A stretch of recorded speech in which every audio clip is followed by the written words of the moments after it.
быйылкы жылы 3-чү декабрь 4 айында Манастын белгилеп атабыз.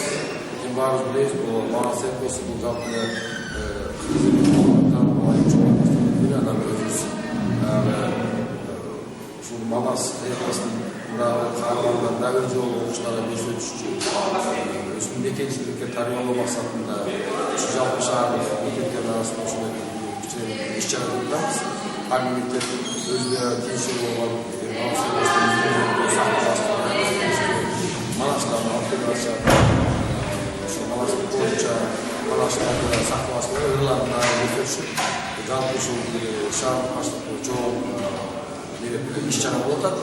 Жүрүш болсо балдар баардыгы ушундай бийлик менен даярдалып келди. Мен өзгөчө ыраазы болгон жаш Манастар болду.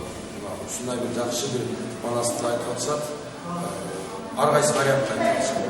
Мени кубандырганы ушул. Мен жана айтып атам, мына көрсөтүңүз бурчубуз бул эмеске. Буюрса мына айткан балдардан келечекте чоң Манастар чыгат деп мен үмүттөнөм. Жалпы бүгүнкү байрамды куттуктайм.